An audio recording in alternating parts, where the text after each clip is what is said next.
Elon Musk आज पूरे विश्व में अपनी एक खास पहचान बनाए हुए हैं। विश्व का सबसे अमीर शख्स होने के साथ ही इन्हें भविष्य निर्माता भी कहा जाता है। इन्होंने स्पेस एक्स का गठन किया जो लॉन्च व्हीकल और स्पेस क्राफ्ट का निर्माण करती है। यह इलेक्ट्रिक कार निर्माता टेस्ला के मुख्य कार्यकारी अधिकारी भी हैं। इस मुकाम तक पहुंचने के लिए उन्होंने कड़ी मेहनत की और सभी बाधाओं को पार कर अपने लक्ष्य को हासिल किया। इस वीडियो के माध्यम से आज हम आपको एलन मस्क के एजुकेशन से लेकर सफलता की सीढ़ी चढ़ने तक की पूरी कहानी बताएंगे, तो आप वीडियो के आखिरी तक बने रहना। एलन मस्क का जन्म 28 जून 1971 को प्रिटोरिया ट्रांसवाल दक्षिण अफ्रीका में हुआ था। एलन मस्क के पिता एरोल मस्क इलेक्ट्रिकल इंजीनियर और पायलट थे। वहीं उनकी मां मई मस्क एक डाइटिशियन थी। एलन अपने 3 भाई बहनों में सबसे बड़े थे। इनके भाई किम्बल मस्क आज एक बिजनेसमैन है। वहीं इनकी बहन टोस्का मस्क एक फिल्म निर्माता और निर्देशक है। एलन जब 10 साल के थे तभी उनके माता पिता का तलाक हो गया, जिसके बाद एलन अपने पिता के साथ रहने लगे और दक्षिण अफ्रीका में रहकर ही अपनी शुरुआती पढ़ाई की। एलन मस्क जब 12 वर्ष के थे तभी उन्होंने इतनी किताबें पढ़ ली जितनी ग्रेजुएशन करने वाले छात्र भी नहीं पढ़ते हैं। एलन का बचपन से ही पसंदीदा सब्जेक्ट कंप्यूटर था। उन्होंने बचपन में ही किताबों की मदद से कंप्यूटर में प्रोग्रामिंग सीखी और ब्लास्ट नाम का एक गेम बनाया। यह गेम उन्होंने अमेरिकन कंपनी को मात्र $500 में बेच दिया। अपने आप में सीमित रहने वाले एलन को बचपन में ही उनके सहपाठी काफी बुली करते थे, जिसके कारण अक्सर एलन की लड़ाई हो जाती थी। एक बार उनसे लड़ते हुए वह सीढ़ियों से गिर गए और बेहोश हो गए। उस घटना के बाद आज तक एलन को सांस लेने में तकलीफ होती है। एलन को हायर एजुकेशन के लिए 1988 में कनाडाई पासपोर्ट मिल गया, जिसके बाद उन्होंने दक्षिण अफ्रीका को छोड़ दिया और किंगस्टन ओंटारियो के कीवन विश्वविद्यालय में एडमिशन लिया। एलन ने यहाँ वर्ष 1992 में पेंसिल्वेनिया विश्वविद्यालय फिलाडेल्फिया में ट्रांसफर ले लिया। यहाँ उन्होंने 1997 में फिजिक्स और अर्थशास्त्र में ग्रेजुएट की डिग्री प्राप्त की। फिर वह कैलिफोर्निया चले गए, जहां पर स्टैनफोर्ड विश्वविद्यालय से पीएचडी करने के लिए एडमिशन लिया, लेकिन 2 दिन के बाद ही उन्होंने स्कूल छोड़ दिया।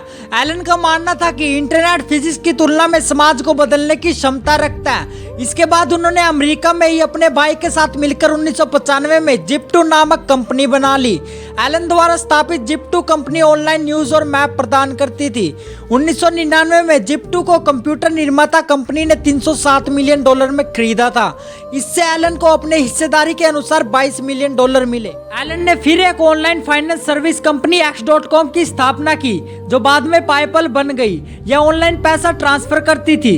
2002 में ऑनलाइन नीलामी में ईबे ने पायपल को $1.5 बिलियन में खरीदा था। इन सफलताओं के बाद एलन मस्क यह समझ गए थे कि अगर उन्हें और आगे बढ़ना है तो दुनिया से कुछ अलग सोचना होगा। इन 2 सफलताओं के बाद एलन मस्क के पास अच्छा खासा पैसा भी था, इसलिए उन्होंने सोचा क्यों ना स्पेस में हाथ आजमाया जाए। जिसके बाद वे 3 ICBM रॉकेट लेने के लिए 2003 में रूस गए। वहां पर उन्हें एक रॉकेट ही $8 मिलियन में मिल रहा था। एलन ने सोचा कि इस भारी भरकम रकम देने से अच्छा तो खुद के रॉकेट का निर्माण करना है। एलन मस्क वापस आए और रॉकेट साइंस पढ़ने लगे। एलन ने 1 साल के अंदर खुद का रॉकेट तैयार कर लिया, जिसके बाद उन्होंने स्पेस एक्स कंपनी का निर्माण किया। हालांकि एलन का पहला रॉकेट फेल हो गया। उन्होंने एक बार फिर प्रयास किया, लेकिन वह भी सफल नहीं हुआ। उनके पास पैसे कम थे, इसलिए नष्ट हो गए रॉकेट्स के बचे हुए पार्ट्स और नए पार्ट्स का इस्तेमाल करके एक रॉकेट फिर बनाया, लेकिन यह भी सफल नहीं हुआ। एलन को चौथी बारी में सफलता मिली। उन्होंने बहुत कम लागत में रॉकेट तैयार किया और उसे अंतरिक्ष तक पहुंचाया। एलन मस्क द्वारा बनाए गए रॉकेट्स को नासा भी उपयोग करती है। एलन मस्क को आज के समय में मिली उपलब्धियों के पीछे टेस्ला का बहुत बड़ा हाथ है। एलन के पास आने से पहले टेस्ला जो इलेक्ट्रिक व्हीकल बनाती थी उस पर कॉस्ट बहुत ज्यादा आती थी, इसलिए उनकी बनाई कारें मार्केट में सफल नहीं हो पाई।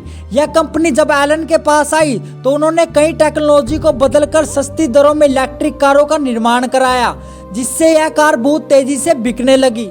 टेस्ला कंपनी को आगे बढ़ाते हुए एलन एक इन्वेस्टर के रूप में काम करने लगे।